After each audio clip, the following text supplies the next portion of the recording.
कलाकाराला पैसा नको, कौतुकाची थाप हवी. आपल्या कलेसाठी जीवन समर्पित केलं तर कला आपला कोणत्या उंचीवर घेऊन जाऊ शकते याचं मूर्तिमंत उदाहरण असलेला कलाकार आज आपल्यासोबत आहे. पुणे जिल्ह्यातल्या खेड तालुक्याच्या कळमुडी गावातला हा कलाकार, ज्यानं नाव अगदी गिनीज वर्ल्ड रेकॉर्डपर्यंत पोहोचवलं. किराणा दुकानात काम करणाऱ्या एका सर्वसामान्य तरुणाचा सिनेमा पोस्टर पेंटर ते प्रसिद्ध रांगोळीकार बनण्यापर्यंतचा हा प्रवास आज आपण त्यांच्यासोबत ऐकणार आहोत. आज आपल्यासोबत आहेत प्रसिद्ध रांगोळीकार महादेव शंकर गोपाळे.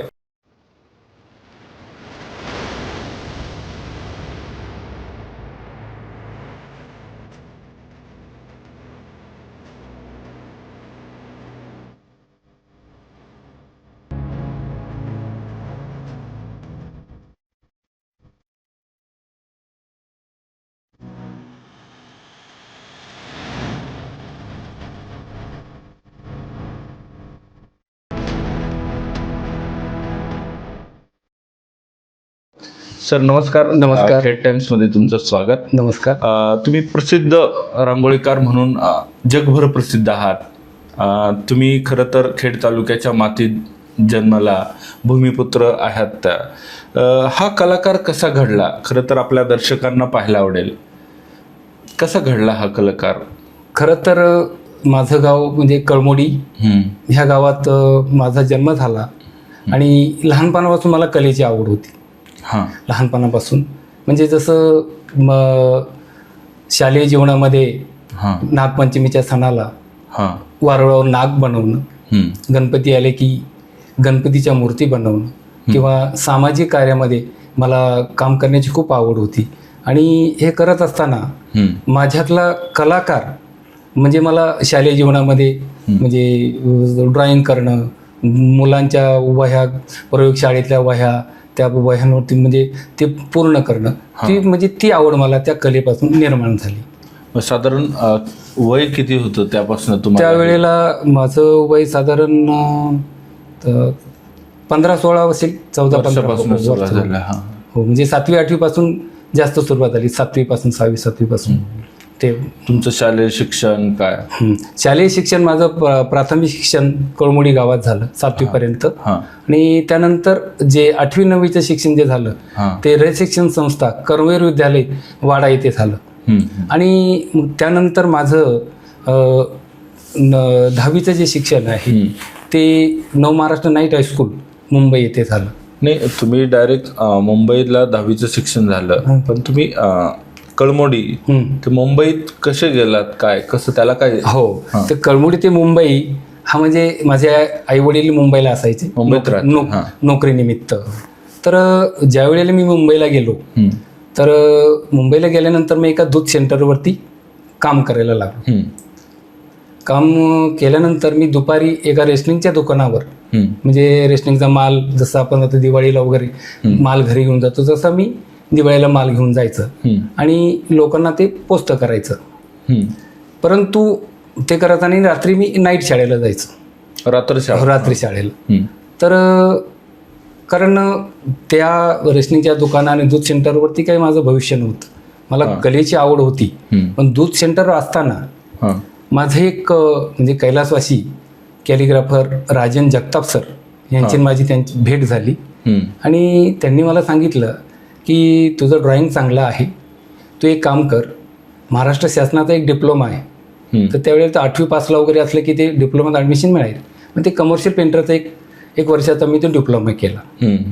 आणि तो डिप्लोमा मी केल्यानंतर मग मी सिनेमाचे जिथे पोस्टर बनवतात, हो सिनेमाचे पोस्टर बनवतात मला, कारण सिनेमाचे ते आकर्षण खूप होतं.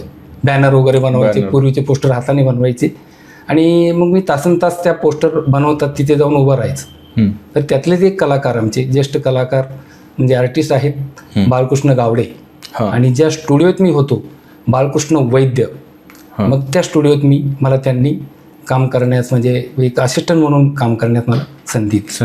मुंबईला गेल्यानंतर मग हे सगळं झाल्यानंतर मी सिनेमाचे पोस्टर वगैरे, परंतु हे करत असताना माझं लहानपण मला म्हणजे त्या कलाक्षेत्राकडे घेऊन गेलं. लहानपण म्हणजे कसं, ज्या वेळेला मी लहान असायचा त्यावेळेला मी एक वारुळावर म्हणजे नागपंचमी दिवशी नाग बनवायचं आणि ते वारुळावरून ठेवायचं.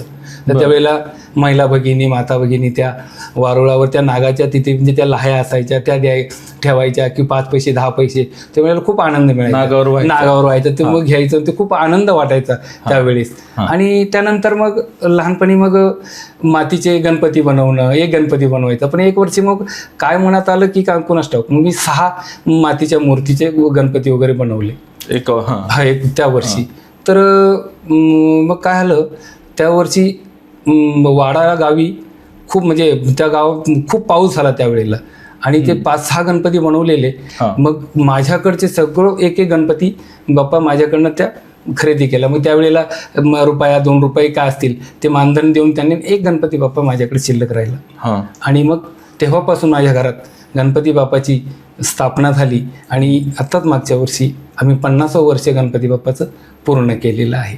म्हणजे ही कलेची लहानपणापासूनची आवड मला ही प्रेरणा देऊन गेली आणि आत्ता म्हणजे जे पोस्टर किंवा रांगोळीच्या माध्यमातून मी करत आहे ही मला त्यांच्यापासून प्रेरणा मिळाली. कळमोडी गावातला बाल कलाकार तो मुंबईत गेल्यावर तो व्यावसायिक स्वरूपात उतरला. हो म्हणजे मग तो व्यावसायिक प्रवास पुढे कसा चालू राहिला? तो व्यावसायिक प्रवास ज्या वेळेला म्हणजे JITचं ते प्रमाणपत्र मिळालं तर बालकृष्ण आर्ट सिनेमा स्टुडिओमध्ये मी एक असिस्टंट म्हणून काम करायला लागलो.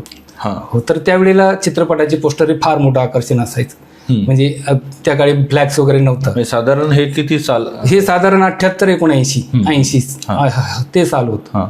तर ते बालकृष्ण आर्टमध्ये मी पडद्यांना सिरस कोटिंग लावणं, जो बूट पॉलिशचं ब्रश वगैरे घेऊन त्या पडद्यांना सिरस कोटिंग लावणं.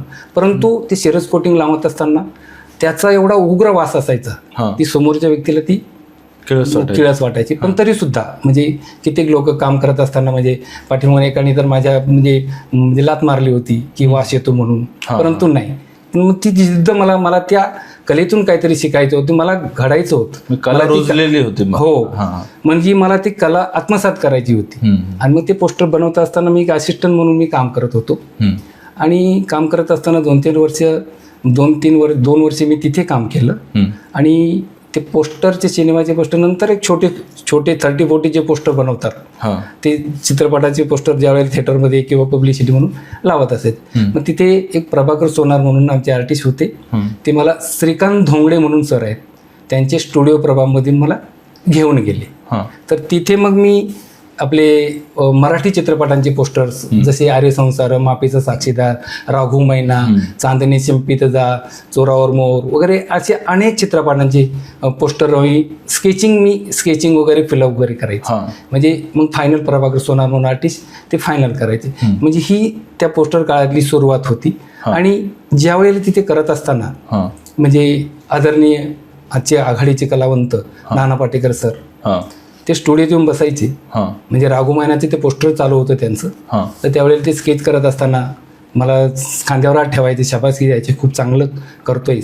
आणि त्यांचं एक मी स्वतः रेखाटलेलं स्केच नाना पाटेकरांचं आणि मग त्यांना मी दाखवलं आणि त्यांनी स्वतः स्वाक्षरी केली. तर त्यांनी मला बोलले ही माझी कशाला सही घेतो, मी काय एवढा मोठा कलाकार आहे का? पण त्यावेळेला मला काय माहीत नाही, मी म्हणून सहज म्हटलं सर तुम्ही फार मोठे कलाकार होणार आहेत आणि ही आठवण म्हणून मी माझ्याकडे ठेवणार आहे. आज ती आठवण माझ्याकडे त्यांच्या सहित ती आठवण माझ्याकडे आहे.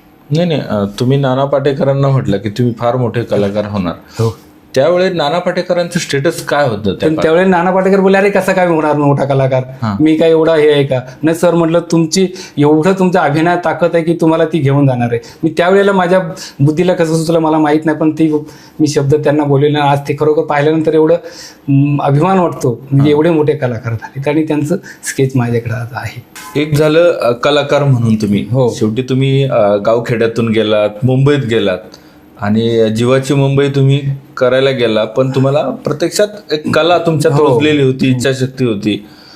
पण रोजीरोटीचा विषय तो अर्थकारण कसं बसलं मुंबईत तुमचं? तर बालकृष्ण स्टुडिओमध्ये ज्या वेळेला होतो त्यावेळेला मला तिथे 150 रुपये पगार होता त्यावेळेला त्या काळात. नंतर मग ज्या वेळेला श्रीकांत धोंगड्यांच्या स्टुडिओमध्ये आलो बालकृष्ण म्हणजे त्यांच्याकडनं, आणि श्रीकांत धोंगड्यांच्या स्टुडिओमध्ये आलो तिथे मला 400 रुपये पगार मिळाला.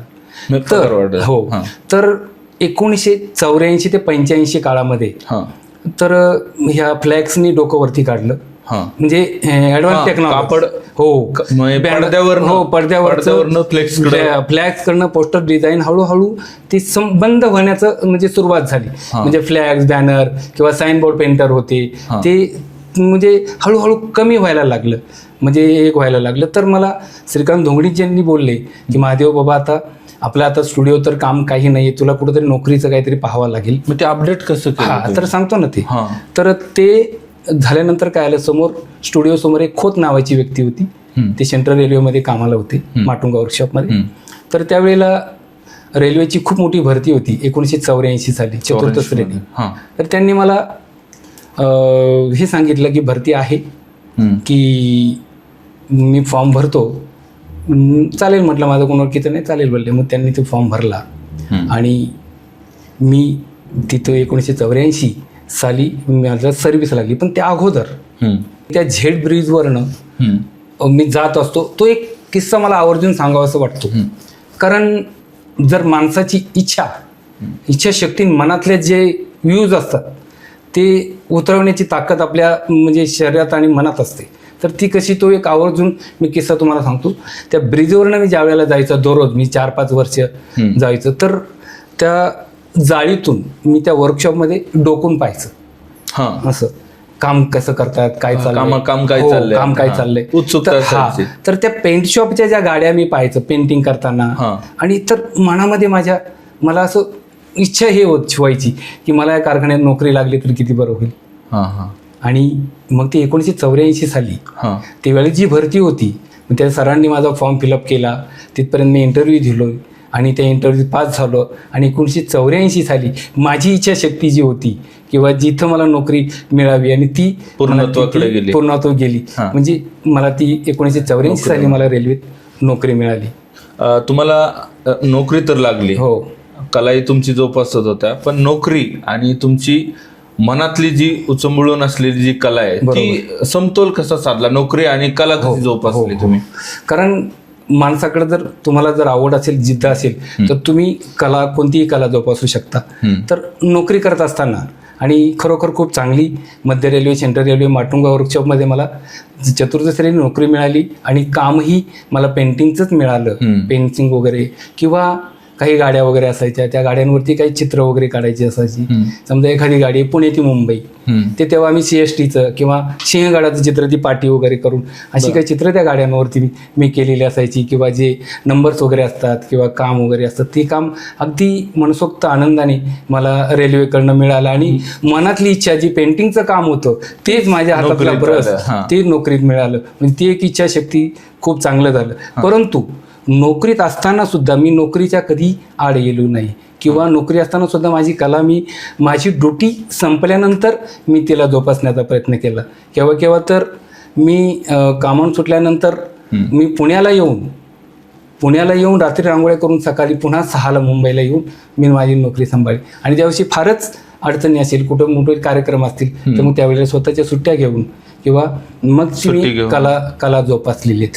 तुम्ही नोकरी आणि कलाचा समतोल साधला, ते खरं आहे, बरोबर. पण एक चित्रकार, रांगोळीकार कसा झाला? हो, तर चित्रकार, रांगोळीकार, चित्र मला खरं तर म्हणजे एवढा मोठा तर नाहीये, पण मला कलेची खूप आवड आहे. कारण फक्त ते मी कमर्शियल पेंटर, तर तेवढं मी कोणत्या कला माध्यमातून किंवा कोणत्या महाविद्यालयातून मी गेलेलो नाही. मला कलेची आवड आहे. मी ज्येष्ठ कलाकारांच्या कलाकृती पाहून मी तो करण्याचा प्रयत्न केला. परंतु रांगोळी कलेचं वळण्याचं म्हणजे माझं धाडस मला खूप त्या कलेने खूप आकर्षित केलं. कारण ज्या वेळेला मी मुंबईला यायचो वगैरे, मी त्या अगोदर 3 वर्ष 2-3 वर्ष मी रांगोळीचं सराव करायचं, किंवा लक्ष्मी कर, कशी गणपती कर, पण ते कलर मला माहीत नव्हते, किंवा साध्या रंगाने मी ते रांगोळ्या करायच्या. परंतु मला असं कोण भेटत नव्हते. मी प्रदर्शन वगैरे पाहायचं, म्हणजे मुंबईला गिरगाव, दादर, मालाड, असे घाटकोपरला. परंतु माझे एक मित्र होते, आपले माझे ते मित्रांचं नाव आता संदेश पाटील म्हणून, ते त्या कला साधनेचे संस्थापक म्हणजे प्रवीण वैद्य, त्या संस्थेत ते काम करत होते. आजही आमची कला साधना संस्था म्हणजे 25 ते 30 कलाकार आहेत त्या संस्थेमध्ये. परंतु त्या अगोदर ती मी प्रदर्शनं पाहायला जायचो. आणि ते प्रदर्शनं पाहत असताना मग त्या रांगोळ्या आहेत, ही मला सुद्धा त्यावेळेला म्हणजे आश्चर्य वाटायचं की हे रांगोळीनेच केलेली आहे का. असं म्हणजे आश्चर्य वाटत, एवढं त्यात जिवंतपणा, एवढे बारकावे त्यात करायचे. तर मग कोणी नसताना मी गुपचूप त्या रांगोळीच्या कार्पेटला हात जाऊन लावलो आणि माझे हात काळे झाले. तर त्याच वेळेला मला एक असं स्पार्क झाला माझ्या याच्यात अंतर्मनातून की तुला सुद्धा म्हणजे तू सुद्धा रांगोळीकार होऊ शकतो. त्यावेळेस तुम्हाला स्पार्क झाला. पण त्यावेळेला मला हे माहीत नव्हतं की मी रांगोळी कशा करेल, त्याचं म्हणजे हे माहीत नव्हतं. तर मग त्या मित्रांनी ओळख करून दिली त्यांनी, आणि प्रवीण वैद्य आमचे कैलासवासी संस्थेचे संस्थापक, त्यांना माझे काही फोटो दाखवले. मग त्यांनी मला पहिली संधी कला साधनात दिली. साधारण 1985 ते 84-85चा काळ तो. आणि मी पहिले चित्र ब्लॅक अँड व्हाईट चित्रावरनं, म्हणजे जया बहादुरींचं ब्लॅक अँड व्हाईट चित्रावरनं करळ रांगोळी मी केली. तर समजा समोर ब्लॅक अँड व्हाईट आहे आणि रांगोळी कलर करतोय. तो काळ तर खरं कृष्णधवल काळ. हो, कृष्णधवल काळ होता. तर ते पूर्वीचे पोस्टर चित्रपटाचे जे बॅनर बनवायचे ते पूर्वी कलर फोटो नसायचे. तर म्हणजे कृष्णधवलच फोटो असायचे आणि त्या फोटोवरनं मोठमोठे चित्रपटाचे बॅनर बनवायचे. तर ती रंगसंगती आणि ती माझ्या म्हणजे डोक्यात होती. आणि मग ती रंगसंगती करून मी ते पहिलं चित्र ब्लॅक अँड व्हाईटवरनं कलर चित्र, जया बच्चनचं चित्र हे झालं. आणि ती पहिली संधी मला कला साधनांच्या प्रवीण वैद्यांनी दिली. त्याला दाद कशी मिळाली? हो, त्याला खूप म्हणजे लोकांनी म्हणजे ती अभिप्रायाची वह्या ठेवायचं आम्ही की कुणी आल्यानंतर. परंतु ज्या वेळेला लोक प्रदर्शन पाहायला यायची, जे प्रदर्शन पाहत असताना प्रत्येक येणाऱ्या माणसाच्या चेहऱ्यावरचे भाव आम्ही टिपवायचे. एक कलाकार म्हणून कलाकार म्हणून प्रेक्षकांच्या प्रतिक्रिया काय असतात, त्यांच्या चेहऱ्यावरचे भाव काय असतात, आपली कलाकृती त्यांना कशी भावते. आपल्या मुलं येणारी किंवा एखादी महिला भगिनी येतात, तर कला पाहताना, ती रांगोळी प्रदर्शन पाहताना प्रत्येक माणसाच्या चेहऱ्यावरचे भाव, तो आनंद, तो फार काय वेगळं सांगून जायचं ही कला. कारण एखादा माणूस किती दुःखी असू द्या, त्याच्यावर कितीही संकट असू द्या, पण एखादं प्रदर्शन पाहतोय, कोणतीही कला म्हणजे रांगोळीच नाहीये, एखादं नाटक पाहतोय, सिनेमा पाहतोय किंवा एखाद्या कलाकाराचं किंवा संगीत पाहतोय, तो देहभान होतो आणि ती विसरून जातो. म्हणजे अशी ही कला माणसाला विसरायला लावते. रांगोळीकार महादेव गोपाळे यांच्याशी आपण खरं तर आज संवाद साधतोय, चर्चा करतोय, गप्पा मारतोय दिलखुलास. मुलाखतीच्या पुढच्या टप्प्यात आपल्यासोबत त्यांच्या पत्नी मंगल या देखील आता सहभागी होते. त्यांच्या या कथेत, या गोष्टीमध्ये जशा मंगल यांची एंट्री झाली लग्नाच्या रूपाने, तशी आता त्यांची मुलाखतीत पण एंट्री आहे.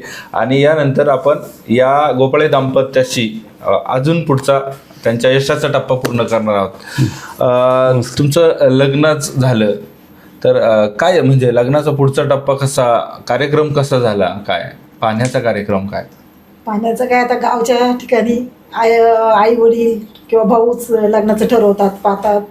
तसं माझं काही नव्हतं. म्हणजे जे आई भावांनी ठरवलं, आई वडिलांनी ठरवलं ते पसंत केलं. खरं तर तुम्ही सांगत होता की नाही का, लग्न झाल्यानंतर कला खऱ्या अर्थानं सुरू झाली. खरे माझ्या जीवनात सप्तरंग भरले. मग यांच्या एंट्रीनं खरेच रंग भरले. हो, खरेच कसे रंग भरले. कारण ज्या वेळेला मी रांगोळी कोणत्या स्पर्धेत वगैरे जायचं, ती केव्हाही मला म्हणजे चांगल्या म्हणजे हसतमुखाने मला म्हणजे प्रोत्साहन द्यायची. आणि खरं तर म्हणतात ना, एखाद्या यशस्वीच्या पुरुषा मागे स्त्रीचा हात आहे. तो खरंच माझा जीवनामध्ये फार मोठा हात आहे या कलेच्या मागे. खरं तर सर म्हणतात की तुमचा कलेला हात आहे. तो कसा हात आहे तसं पाहायला गेलं, तुमचं काय प्रोत्साहन म्हणजे त्यांना? म्हणजे मी ते जेव्हा त्यांना जायचंय कुठं, मला रांगोळी करायची, मी त्यांना कधी अडवलं नाही किंवा कधी जाऊ नका असं कधीच बोलले नाही. त्यांना ज्याच्या कामामध्ये आवड आहे त्याला नेहमी प्रोत्साहन देत गेले. आणि ते अनेक बक्षिसं त्यांनी मिळवली, खूप म्हणजे नंबर यायचे. आणि त्याच्यातला एक किस्सा मी तुम्हाला सांगते की जेव्हा हे प्रदर्शन भरलं होतं, महाराष्ट्रातले अनेक लोक कलाकार आले होते रांगोळीसाठी आणि त्यांनी ते पण उतरले होते त्या स्पर्धेत. त्यांना सहज बोलून गेले की तुम्ही एवढ्या रांगोळी करता, एवढी बक्षिसं मिळवता, मग आपल्याला पण अशी एक रांगोळी करा की आपल्या घरामध्ये फ्रीज झालं पाहिजे. फ्रीज साठी रांगोळी काढली मी आपलं सहज बोलून गेले, अशी रांगोळी तुमची झाली पाहिजे वेळेस की आपल्याकडे फ्रीज नाही ना, तर फ्रीज आलं पाहिजे. आणि त्यांनी तंतोतंत तेवढे प्रयत्न केले आणि योगायोगाने त्यांचं त्या स्पर्धेमध्ये पहिला नंबर आला आणि 10,000चं पहिलं बक्षीस आम्हाला मिळालं. तर जसं आता मंगलला बोलली की अशी रांगोळी करा की तिचा नंबर आला पाहिजे, तर मग मी एक विषय निवडला श्रीवंदनीय आहे. हां म्हणजे श्रीवंदनीय आहे म्हणजे त्या स्त्रीचे 3 पार्ट केले, आई, बहीण आणि बायको, असे 3 पार्ट मी त्या रांगोळीमध्ये रांगोळी साकार केली. आणि त्याच्या खाली एक सिंबॉलिक, जसं जिजामातेने छत्रपतींना घडवलं, यशोदे मातेने कृष्णाला घडवलं, म्हणजे असे काही स्त्रियांचे जे प्रसंग आहेत ते खाली एका आउटलाईनमध्ये ते चित्रित केले, टप्पे. आणि मग जवळजवळ 100 कलाकार त्या स्पर्धेला उतरले होते आणि अगदी टॉप म्हणजे कलाकार होते त्यावेळी.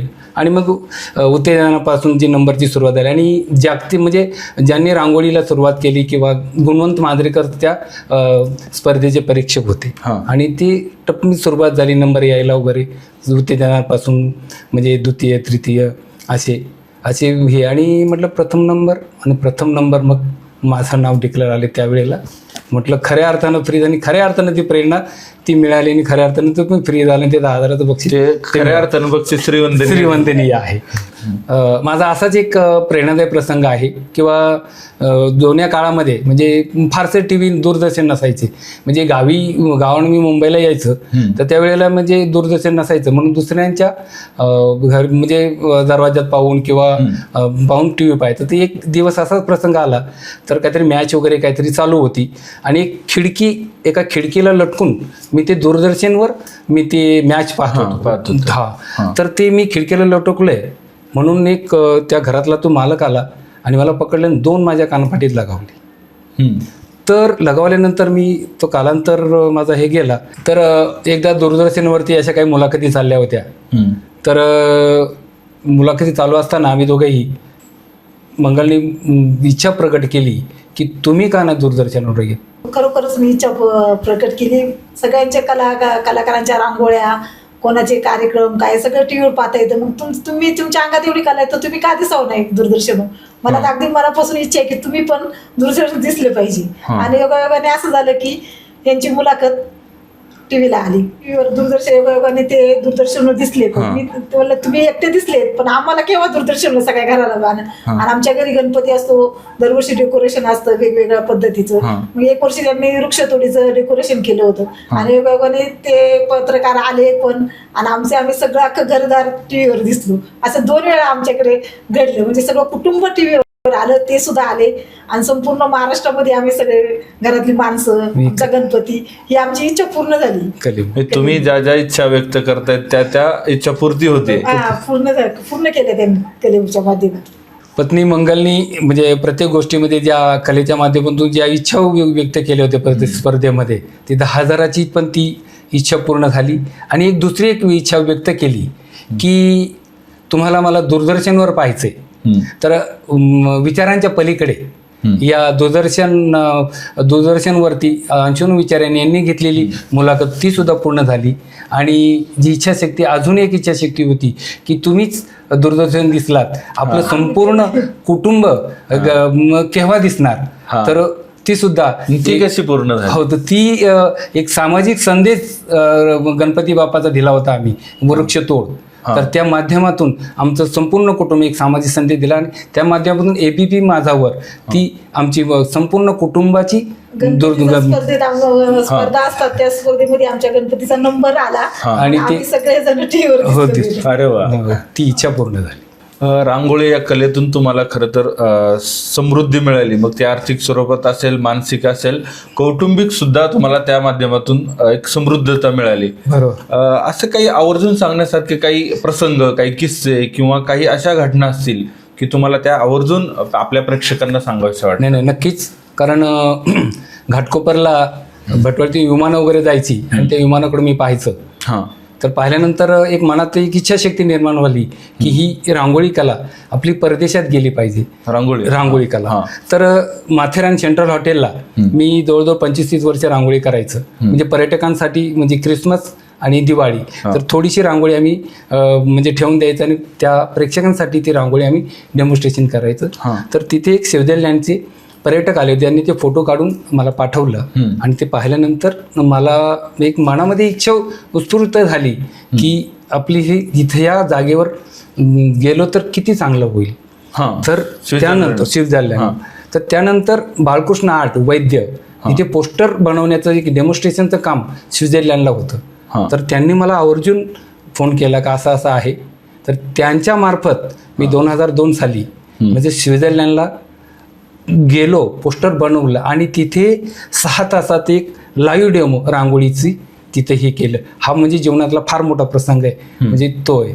आणि तर असे अनेक किस्से आहेत. आता सर्वांचे गुरु वंदनीय हिंदू हृदय सम्राट आदरणीय बाळासाहेब ठाकरे ज्यावेळेला राजगुरुनगरला म्हणजे मला वाटतं विधानसभेची काहीतरी निवडणूक होती, तर सुरेश चव्हाणजी काहीतरी उभे होते आमदारकीला, त्यावेळेला त्यांनी मला आवर्जून बोलवले. त्यांचे मी त्या काळात पोस्टर हाताने बनवले होते आणि एक बाळासाहेबांची एक रांगोळी चित्र मी त्यावेळेला साकार केलं होतं. तर त्यांचं पोर्ट्रेट मी पॅचवर्क म्हणजे नाईफ वर्क म्हणतात त्याला, म्हणजे पॅच करून ती त्यांना प्रेझेंट दिलं होतं. तिथे स्वतः मला त्यावेळेला शबासकी दिली. आणि अजून एक ज्यावेळेला म्हणजे एक सांज लोकसत्ता वर्धापन दिन होता, त्यावेळेला वंदनीय बाळासाहेब येणार होते त्या रांगोळीसाठी म्हणजे त्या कार्यक्रमासाठी.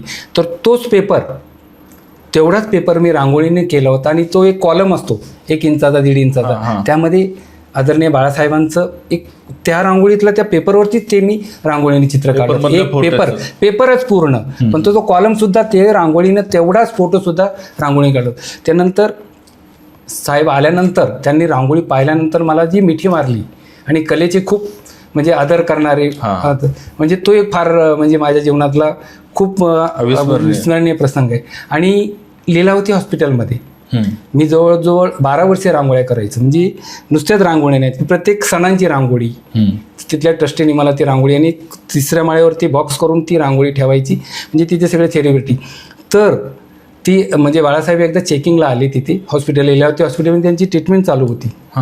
तर ते रांगोळीपाशी येऊन बसायचे आणि एकदा मला तिथल्या सिक्युरिटी गार्डने सांगितलं की साहेब बसले होते आणि त्या रांगोळीवरती किडा चालला होता, भारत मातीची रांगोळी ती, बरोबर.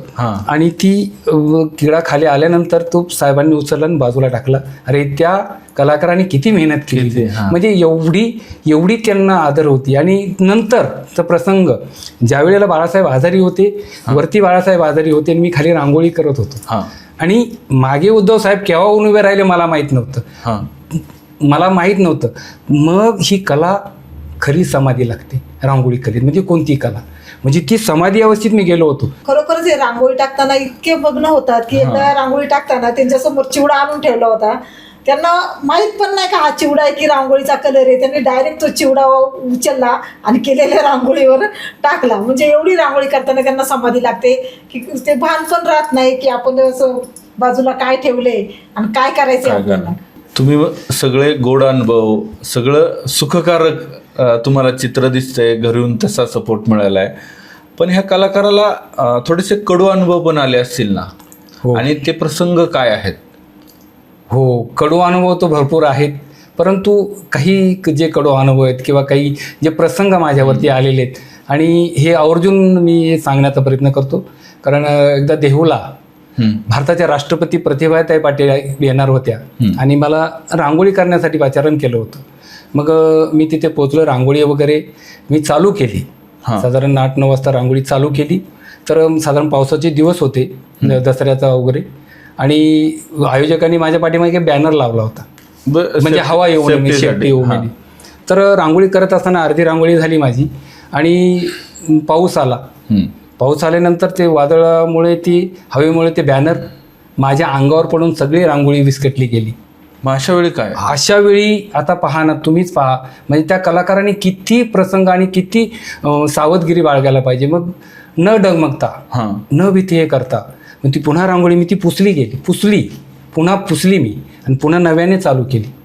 कारण मनात जी एक भीती होती किंवा एक आज भारताच्या सर्वश्रेष्ठ म्हणजे पदाची व्यक्ती, थोर व्यक्ती, राष्ट्रपती पाहायला येणार आहे, ही रांगोळी पाहणार आहेत, ती मनात भीती होती. पण मग ती पुन्हा पुसली, पुन्हा अर्धी रांगोळी पूर्ण झाली. परत पाऊस आला. अरे, परत पाऊस आल्यानंतर आजूबाजूला बेडूक उड्या मारतायत. बेडूक, आता बेडुकाने उड्या मारल्यानंतर त्याचे पाय विस्कटले गेलेले आहेत. मग ते पुन्हा रांगोळीने मी ते टचअप करून हळूहळू पूर्ण, आणि ती रांगोळी सकाळी पुन्हा पूर्व जशीच्या तशी मी ती पूर्ण रांगोळी केली. भारताच्या राष्ट्रपती सकाळी 9 वाजता आल्या, त्यांनी ती रांगोळी पाहिली आणि संपूर्ण म्हणजे प्रसिद्धी माध्यमांनी तिचं कौतुक केलं. प्रतिभाताई पाटलांची जी रांगोळी, राष्ट्रपतींची रांगोळी दिली, असाच एक किस्सा दिल्लीला घडला. तर माननीय मोदीजींची, पंतप्रधानांजींची रांगोळी करण्यासाठी मी गेलो. रात्री 10 वाजता ती रांगोळी चालू केली, सकाळी 7ला संपली. आणि पुन्हा आल्यानंतर तर तिथल्या एका झाडू करवाल्या कर्मचाऱ्यांनी ती रांगोळी, त्याला वाटलं ते पेंटिंगच आहे, जडून उचलून ठेवली. अरे बाबा. आणि प्रश्न 11 वाजता उद्घाटन होतं म्हणजे त्या कार्यक्रमाचं. मग त्या आयोजकांनी मला विचारलं की आता काय करायचं.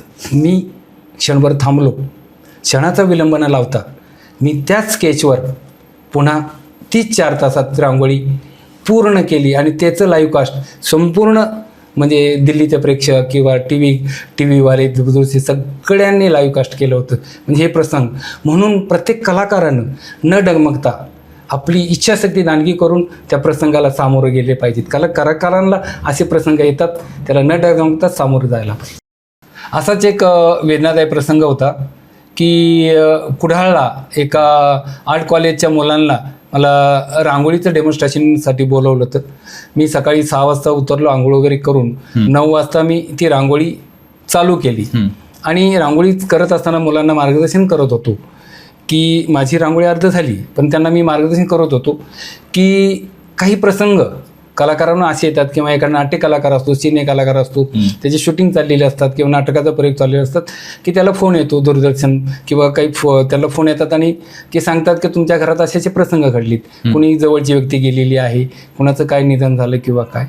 तर असे प्रसंग सांगत होतो. ते सांगितलं झाल्यानंतर मी पुन्हा रांगोळी करण्यासाठी बसलो. आणि माझा फोन चालत नव्हता. माझ्याबरोबर माझा एक सहकारी होता, त्याला फोन आला, मुंबईहून फोन आहे म्हणून. मग त्याला मी फोन आल्यानंतर मला बोललं माझ्या मुलीचा फोन आहे, पल्लवी म्हणून, तिचा, की असं असं. तर मग मी फोन घेतला. आणि फोन घेतल्यानंतर तिनं मला तो प्रसंग सांगितला की असाच प्रकार झालेला आहे, आईचं निधन झालेलं आहे. जाग्यावर स्तब्ध झालो. कारण ह्या प्रसंगाला मी समजा तिथे ओक्साबोक्सी जर हे ओरडलं असतं, तो समोर विद्यार्थी होते, तर ते वेगळं, तशीच माझ्या वेदना मी दाबून ठेवल्या. आणि मी तिथून त्या आयोजकांना सांगितलं मला 12 वाजता गाडी पकडली आणि संध्याकाळी म्हणजे 11 वाजेपर्यंत म्हणजे मी येणार आहे, परंतु मी येण्याच्या अगोदर जी खरी भूमिका ह्या माझ्या पत्नीने बजावली आणि तिने ते थांबवून ठेवलं, तर तिनेच ती सांगेल आणि कसा तो प्रसंग आहे ते. नाही, कारण आईचं निधन 10 वाजता झालं होतं. यांना यायला खूपच वेळ, 10-12 तास तर लागणार होते. नातेवाईक तर ऐकत नव्हते, खूप वेळ झालाय, एवढा वेळ काय थांबून ठेवायचं, ते गेले तिकडे. मी म्हणलं नाही, पण मी जिद्द ठेवली की बाबा तुम्हाला जर कंटाळा आला असेल तर तुम्ही जाऊ शकता, पण त्यांना त्यांच्या आईचं लाज दर्शन झाल्याशिवाय मी काही इथून त्यांना नेऊन देणार नाही. आणि मग ते आले 11 वाजता. नंतर मग सगळं काय. आणि ही मंगल माझ्यासाठी म्हणजे खूप आयुष्यावर माझ्यासाठी म्हणजे माझ्या पाठीची खंबीर उभे राहिली. आणि ज्यावेळेला आईचं दर्शन घेतलं त्यावेळेला मी एक संकल्प सोडला की तुझ्या नावाने मी बालगंधर्व पुण्याला मी प्रदर्शन करेल. आणि तिच्या नावाने मी बालगंधर्व पुण्याला एक चित्रकारांचं, प्रत्येक कलाकारांचं, महाराष्ट्रातील कलाकारांचं प्रदर्शन भरवलं.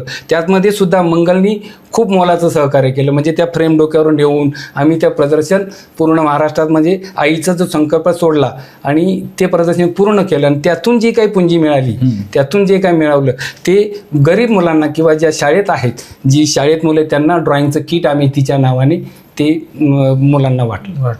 हो, ज्यावेळेला हे मी त्या मुलांना म्हणजे किट वाटत होतो त्यावेळेला माझं बालपण मला त्यावेळेला आठवत होतं. कारण माझं बालपण म्हणजे त्यावेळेला म्हणजे असं खायला किंवा जास्त असायचं, पण खूप प्रमाणाने एवढंही नसायचं. आज जसं आहे तसं नाही आहे. तर लहानपणीचा एक माझा मी किस्सा तुम्हाला मी जरूर सांगेल. कारण त्यावेळेला पितरपाठ असतो. पितरपाठामध्ये प्रत्येकाच्या घरी पित्र असतात किंवा ज्या तारखेला, आणि ज्यावेळेला घरात तांदूळ ठेवतात, आमंत्रणाची विशेष पद्धत आहे तांदूळ ठेवायची. तर मग त्या घराच्या समोर ज्यांचे पित्र असेल तिथे आम्ही घोटाळायचं. तर मग जे मोठ्याने जेवायला घातलं की मग कुणातरी लक्ष जाईल आणि आपल्याकडे पाहिजे, अरे तो मुलगा केव्हापासून तो घोटाळतोय, याला जेवायला बोलवा. मग त्यांनी बोलावलं जेवायला. तिथे मस्तपैकी ताव मारायचा. खाल्ल्यानंतर कढी वगैरे मला खूप आवडायची, कढी वगैरे तू प्यायचं, ती खायचं. आणि मग ते गंध लावायची पद्धत आहे, तो गंध लावायचा. मग 1 तास फिरायचं कुठेतरी. मग आता दुसऱ्या आळीत कुठेतरी पित्र आहे का ते शोधायचं. मग तिथे जाऊन परत तसंच घोटमाळायचं.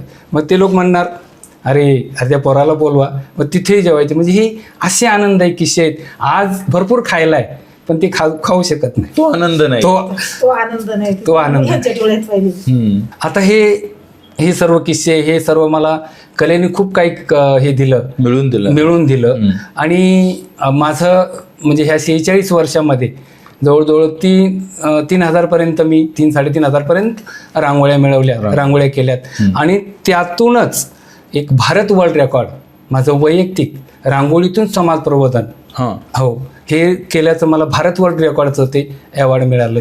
ते कुठल्या रांगोळीला मिळालं? ते रांगोळीला नाही, संपूर्ण रांगोळीला, म्हणजे ओव्हरऑल आतापर्यंत न चुकता, म्हणजे 45-46 वर्ष एकही वर्ष म्हणजे खंडन नाही की रांगोळ्या केल्या नाहीत, नॉनस्टॉप ते रांगोळीचे अवॉर्ड आहेत.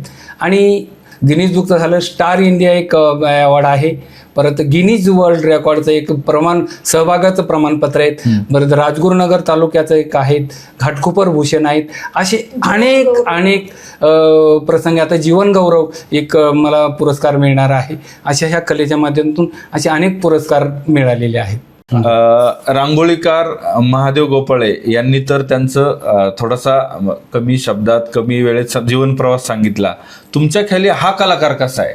खरं तर रांगोळी कला ही त्यांच्या रक्तातच आहे. त्यांनी सगळं जीवन त्या कलेसाठी समर्पित केलं. परंतु जेव्हा ते रांगोळी काढायला जायचे किंवा गणपतीचे डेकोरेशन करायला जायचे, 15-15 दिवस घरी यायचे नाही. दिवाळी सुद्धा ते 15-15 दिवस यायचे नाही. खाली लक्ष्मीपूजनच्या दिवशी 1 तास यायचे.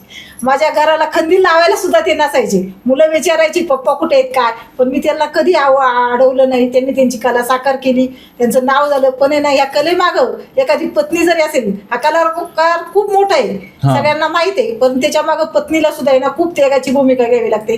कारण ह्या लोकांना मुलांच्या शिक्षणाकडे किंवा मुलं कितवीला आहे, मुलांच्या पालक सभा कधी असतात किंवा काय पेपर कसे असतात कधी माहित नसतं. हे सगळं त्या पत्नीला तेवढी त्यागाची भूमिका घ्यावी लागते आणि मागं सांभाळावं लागतं, तरच तो कलाकार पुढे जाऊ शकतो. मला वाटतं हा कलाकार खूप मोठा आहे, त्याची खूप धडपड, पण त्याच्या मागे त्याच्या पत्नीची पण तेवढीच समर्थपणे जबाबदारी असते. ती जर सांभाळली तरच तो कलाकार यशस्वी होऊ शकतो, नाही तर काय नाही. आजकाल आपण पाहतो तर पत्नी-पतीमध्ये पटत नाही. आज महिन्यामध्ये डिवोर्स होतात, घटस्फोट होतात, पण आम्ही तसं नाही. आम्ही खूप एकमेकाला सांभाळून घेतलं आणि त्यांचा विनोदी स्वभाव, म्हणजे असं कधी भांडण नाही किंवा असं वाटत पण नाही. आम्ही एवढं मैत्रिणीचे मित्रासारखे राहतो आणि आमचं खूप म्हणजे व्यवस्थित आहे. काही बॉन्डिंग आहे जबरदस्त. आणि त्यांच्यामुळे अनेक मुलं घडली, कलाकार घडले. आमच्या घरी खूप मुलं शिकायला यायचं, पण त्यांच्या जेवणापासून त्यांच्या बाकीच्या खर्चापासून आम्ही खूप जेवढं आम्हाला करता येईल तेवढं केलं. पण आता आमच्या दोघांची एकच इच्छा आहे की आपल्या तालुक्यामध्ये त्यांना बोलवतात, संगमनेर, नाशिक इकडं लोक नेतात, प्रदर्शन करतात, मुलांना सांगतात, पण आपल्या तालुक्यामध्ये पण असं व्हावं की एखादं व्यासपीठ मिळावं, की जिथं मुलं घडावं, एखाद्या मुलाचं आयुष्य पुढे घडू शकतो कलेतून.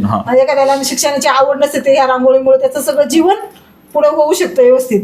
खरं तर हा कलाकार पुणे जिल्ह्यातल्या खेड तालुक्यातल्या कळमोडी गावातला. खरं तर कळमोडी गाव हे खूप दुर्गम भाग आहे. तुम्ही कळमोडीतून मुंबईला गेलात. हा कलाकार राष्ट्रीय आंतरराष्ट्रीय पातळीवर चमकला, गाजला.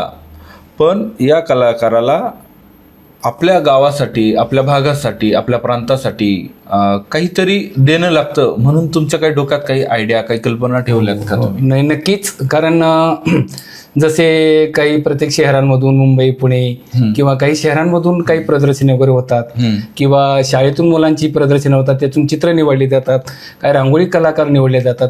तसंच आपल्या तालुक्यामध्ये, खेड तालुक्यामध्ये अशी काही म्हणजे शाळांमधून मुलांची चित्र निवडावीत किंवा चांगले चांगले कलाकार किंवा रांगोळी कलाकार, त्याचं एखादं प्रदर्शन म्हणजे तालुक्याच्या जागेवर व्हावं, खेड तालुक्यात व्हावं, तालुक्याच्या ठिकाणी, जेणेकरून त्या मुलांची चित्र तिथे लागली जातील आणि त्यातूनच एखादी भव्य कलाकार किंवा पुढे कलाकार घडले जातील. हे माझं स्वप्न आहे. परंतु त्यासाठी एखादं व्यासपीठ किंवा जागा एखादी छोटीशी किंवा एखादं सांस्कृतिक भवन असायला हवं, म्हणजे तिथे त्या मुलांची कलाकृती सादर करता येतील. तर माझा नक्कीच प्रयत्न राहील की त्या मुलांना रांगोळी काय आहे ते रांगोळीचं मी कार्यशाळा घेऊ शकेल, त्यांना मी ते दाखवू शकेल. हे माझं स्वप्न आहे. आणि ह्या कलेमध्ये आज महाराष्ट्रभर म्हणजे नाही म्हटलं तरी 5,000 कलावंतांना मी म्हणजे ऑनलाईन म्हणा किंवा असं फोनवर मिळणं प्रत्यक्ष मार्गदर्शन करत असतो. आणि महाराष्ट्रामध्ये कलेला, ह्या रांगोळी कलेला आता खूप चांगले दिवस आलेत, चांगले दिवस. आणि ॲक्च्युली कसं आहे, कलाकाराला नुसतं शाबासकी नको आहे किंवा शाबासकीने पोट भरत नाही. शहबाजकीने पोट भरत नाही, बक्षिसं वगैरे. कारण आता जो काळ आहे तो किंवा म्हणजे आर्थिक त्याचं कुटुंब आहे, कलाकाराला पण कुटुंब असतं, त्यालाही भावना असतात. पण नुसतं वा छान म्हणून चालणार नाही, त्याच्याकडे पण म्हणजे समाजाने लक्ष द्यायला पाहिजे, त्याच्या कलाकृती घेतल्या पाहिजे, त्याला प्रदर्शनाला बोलवलं पाहिजे. समजा एखादं लग्न कार्य असतं, तो DJ लावतो किंवा किंवा फटाक्याचे आतिषबाजी करतो, तोच पैसा एखाद्या कलाकाराला बोलून एखादी कलाकृती सादर केली तर तो पैसा त्याच्या कुटुंबाला मदत होईल, आर्थिक मदत होईल. आणि महाराष्ट्रातील माझ्या जनतेला म्हणजे कलाकारांना किंवा विद्यार्थी मित्रांना तुमच्याकडे कोणतीही कला असेल तर तिला जोपासण्याचा प्रयत्न करा आणि या कलेमध्ये तुम्ही आवर्जून या. त्यामुळे तुमचं कुटुंब आणि तुम्ही कुठे भरकटले जाणार नाही, तुमचं मन शांत राहील आणि कलेतून तुमचं नावलौकिक नोकर म्हणजे नक्कीच होणार, नावलौकिक झालं राहणार नाही. खरं तर आपल्यासोबत होते रांगोळीकार, ज्यांची राज्य पातळीवर, राष्ट्रीय आणि आंतरराष्ट्रीय पातळीवर ज्यांच्या रांगोळींनी वाहवा मिळवली, ते महादेव गोपाळे, त्यांच्या पत्नी मंगल. आजच्या खरं तर या चर्चेतून, या संवादातून, या मुलाखतीतून एक चांगला रांगोळीकार कसा समाजासमोर येईल, त्याचं कार्य कसं आहे, त्यांचा प्रवास कसा आहे, संसार रूपी गाडा कसा ओढला जातो, या सगळ्यावर प्रकाश टाकण्याचा खेड टाइमचा प्रयत्न आहे. खरं तर नमस्कार, तुम्ही खेड टाइम्समध्ये आलात आणि मनमोकळ्या गप्पा मारल्या आणि भविष्यात जे कोणी कलाकार रांगोळी क्षेत्रात असतील, अन्य कलामध्ये जातील, त्यांच्यासाठी जे काही संदेश दिला त्याबद्दल तुमचे धन्यवाद. मी पण माझ्या कुटुंबातर्फे, माझ्या पत्नीतर्फे आणि खूप चांगले प्रश्न विचारलात आपण, जे मला बोलवलं आणि मला मनमोकळेपणाने माझी म्हणजे जी मनातली कला खतखत होती ती मला व्यक्त करण्यात आपण संधी दिली. आणि आपल्या खेड टाइम्सच्या चॅनलला सुद्धा आमच्या पत्नीकडनं तुम्हाला खूप खूप शुभेच्छा. धन्यवाद.